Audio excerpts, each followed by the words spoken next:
Hey artists, this is Prerna Joshi, and in this video we are going to discuss that how to get those smooth flawless washes with watercolors without pressing it up. So let's check out. So before starting, I just want to show that on base I'm using two books. Why two books? Because this is giving me angle of 30°.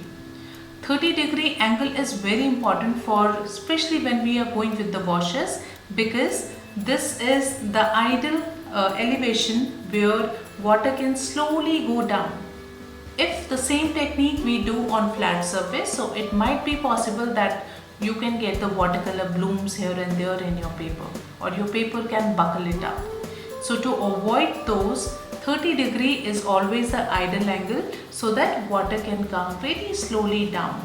If you do it little bit high, keep it 40° or 50°, so it might be possible that you will not able to control your water, it will speedily run down. So here you can see that my paint is already ready. I am using ultramarine paint. Here I have three kind of brushes. Now brushes can depend upon your requirement, how much surface you want to cover.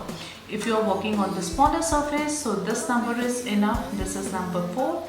Here if you are working with a bigger surface, so this 12 number is enough, or any bigger size is enough.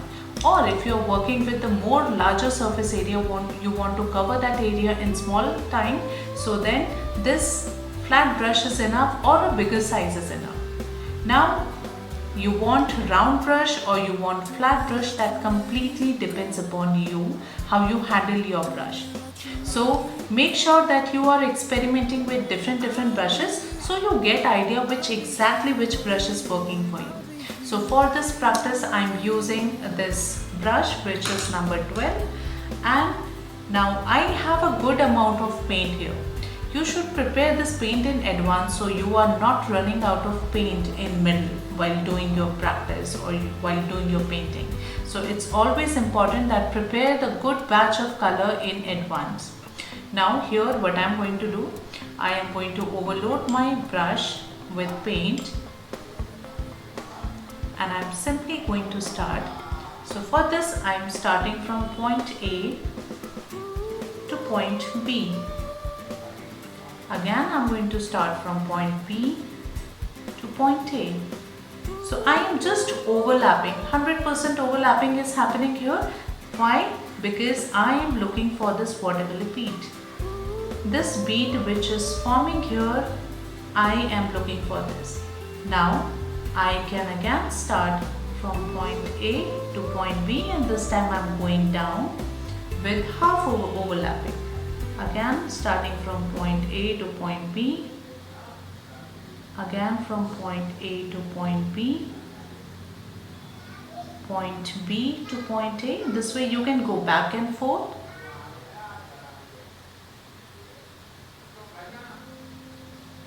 And you can keep on and on and on.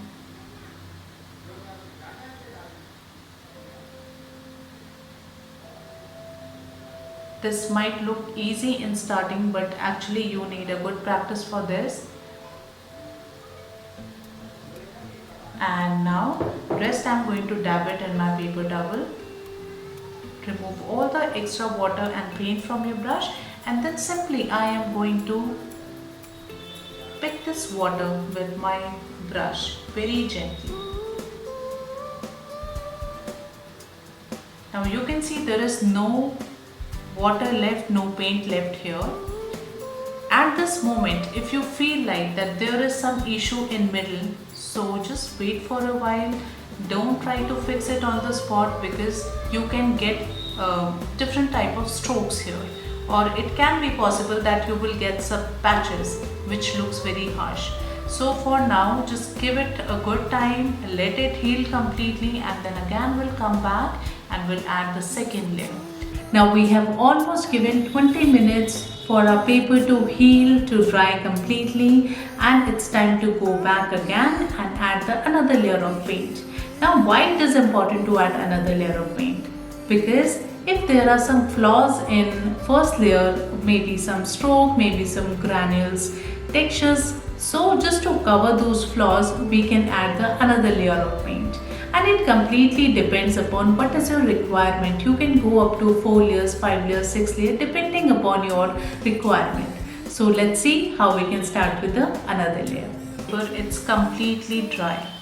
It's ready for adding the second layer of paint. So make sure whenever you are starting with the another layer, your paint should be completely dry. Again, I'm going to use same brush and paint. The paint is with the same consistency. Now again, I'm going to start with from point A.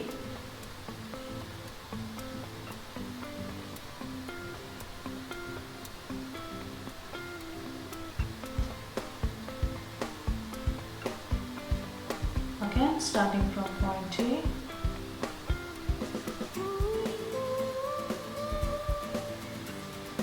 We have to go down with the speed.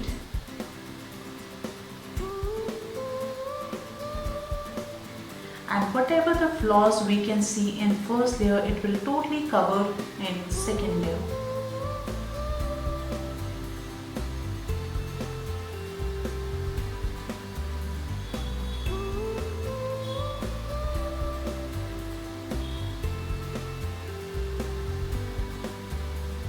Now again, I can wait for some time, let this water collect here at the bottom, and then after that I am going to simply pick with my brush. I can see the water is collecting here, so just pick that water, and now you can see we are having the smooth background. So I hope this video helped you understand how to get those smooth, flat, flawless washes. Now only watching video will not going to help you until and unless you are not practicing multiple times. So I will recommend to practice at least 10 to 15 times to get the smooth result. Because only watching video looks very simple, it looks very easy. We look for the complicated subject, we look for the complicated paintings, but we are not practicing the basics. This basics will give you everything. This basics will give you flawless paintings. So remember, until and unless you are not practicing, you are not going to get any results. So I will encourage you to practice more and upload your projects. Take it as a project. Upload in your community, ask for the feedback, and you should be able to take that feedback and work on it, right? Then only you will improve. So I hope this video helped you. See you again in the next video. Till then, keep uploading your practices, keep doing and be consistent. You will see the huge difference in your work. So bye bye for now.